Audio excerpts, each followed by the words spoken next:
Welcome back. This is just a quick demonstration, or I'll just go quickly through on how to wire the PM42 for power management. I've got mine over here.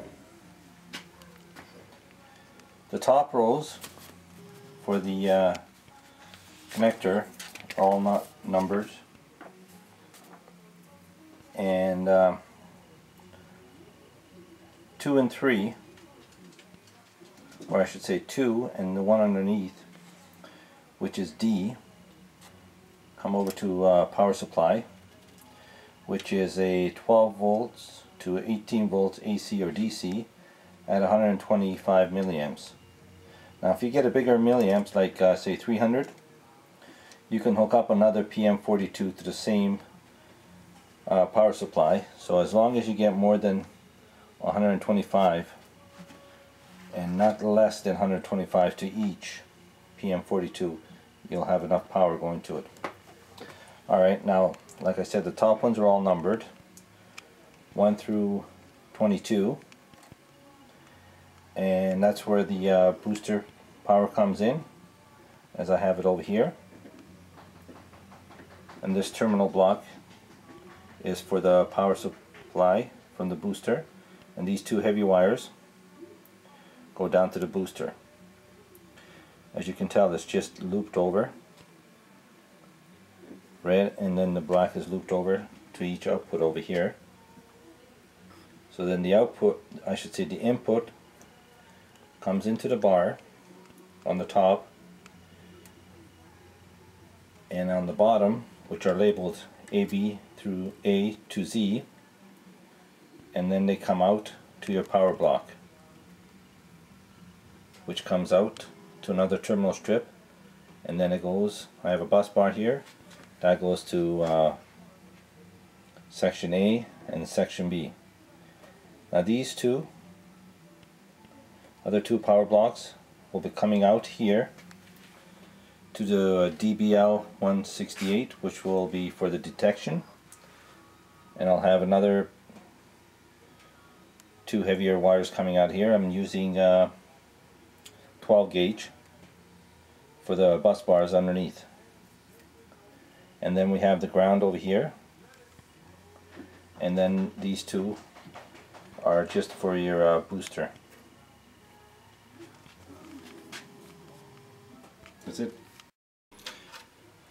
Like I said, these two wires that were up at the top going in to the PM42 are coming out of your booster here, marked rail A and B, and this is the local net plug that went up into the power, into your PM42. And then these two wires here for power in, which I have hooked up to the PS 2012, and then I have another booster hooked up for the upper level, which I haven't done yet. And that's basically how the PM42 is wired up. It's not very difficult if you just wire the wiring example that's provided in the manual, and just take your time. And oh yeah, one other thing, when you solder the wires to the connector,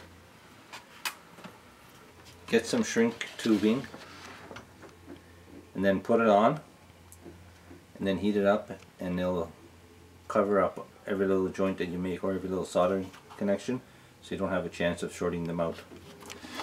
And that's about all I can say, or I can think of, and that's how I did it. If you have any questions or comments, please post it, and I'll get back to you as soon as I can. Thank you.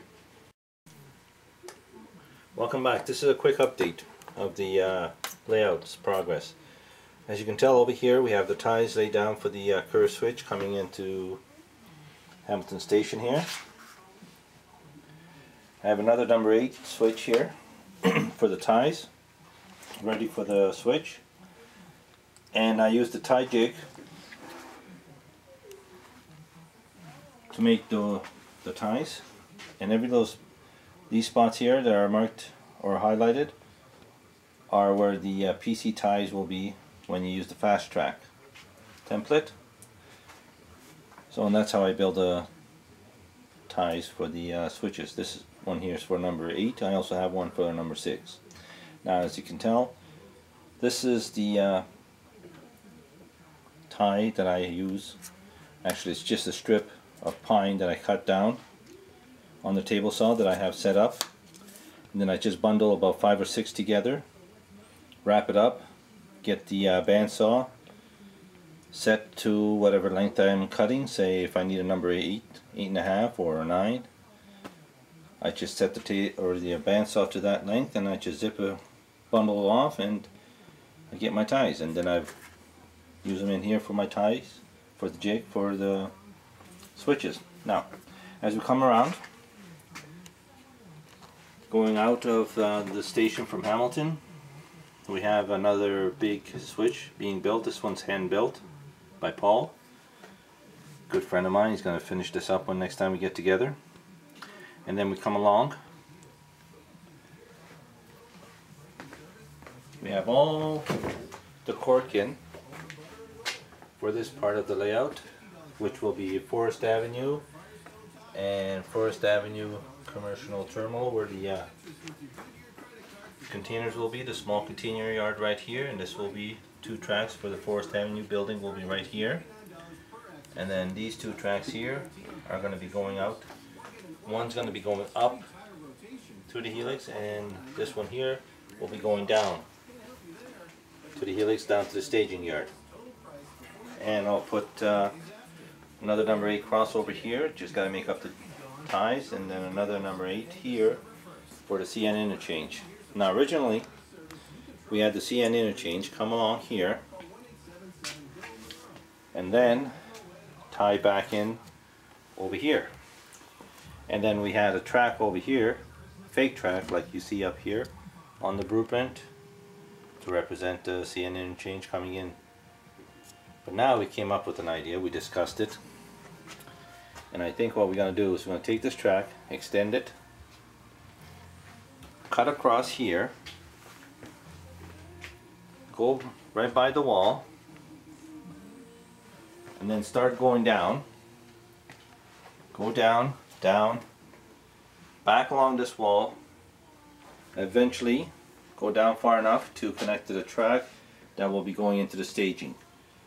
So when you have the CN interchange come up, it'll actually come up and you'll be trees and buildings hidden, and it'll actually cross over the THMB line and then connect over here. He'll drop his cars on this side and then run back down to the staging yard, make it more realistic.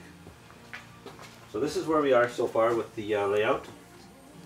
Like I said, the first level is all done for bench work. We got the cork all down, we got the helix, second helix almost done, and hopefully by I say next year, March, we'll have this first level up and running and part of the staging yard. So that's where we are at the layout so far.